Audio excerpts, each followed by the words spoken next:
మహారాష్ట్రలో ట్రైనీ కలెక్టర్గా బాధ్యతలు చేపట్టిన కొద్ది రోజులకే అధికార దుర్వినియోగానికి పాల్పడిన ఓ యువ ఐఏఎస్ పై ప్రభుత్వం బదిలీ వేటు వేయడం దేశవ్యాప్తంగా చర్చకు దారితీసింది. పూణే అసిస్టెంట్ కలెక్టర్గా డాక్టర్ పూజా కేడ్కర్ విధులు నిర్వహిస్తున్న క్రమంలో సదరు ట్రైనీ ఐఏఎస్ ఆకాశమే హద్దుగా చెలరేగింది.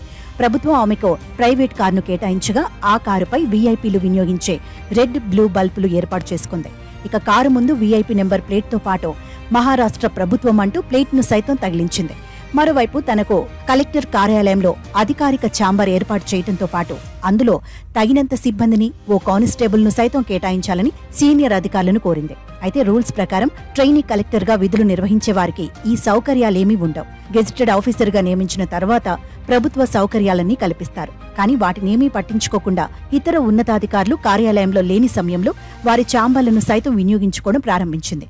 దీంతో డాక్టర్ పూజా కేడ్కర్ వ్యవహార శైలిపై ఆరోపణలు వెల్లువెత్తాయి. దాంతో ఈ వ్యవహారంపై నివేదిక అందజేయాలని పూణే జిల్లా కలెక్టర్ను ప్రభుత్వం ఆదేశించింది. ఈ నేపథ్యంలో విచారణ జరిపిన పూణే కలెక్టర్ డాక్టర్ సుహాస్ తివాసి ప్రభుత్వానికి సమగ్ర నివేదిక అందజేశారు. దాంతో డాక్టర్ పూజా కేడ్కర్ పూణే నుంచి వాసింకు బదిలీ చేశారు.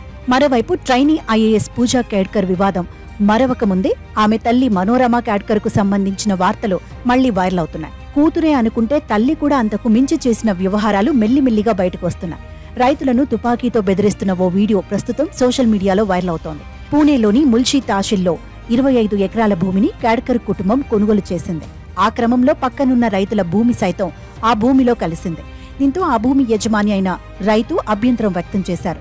దాంతో బౌన్సర్ని వెంట పెట్టుకుని మనోరమ కేడ్కర్ వ్యవసాయ భూమి వద్దకు చేరుకున్నారు. ఈ సందర్భంగా తుపాకీ చూపిస్తూ రైతును ఆమె బెదిరించింది.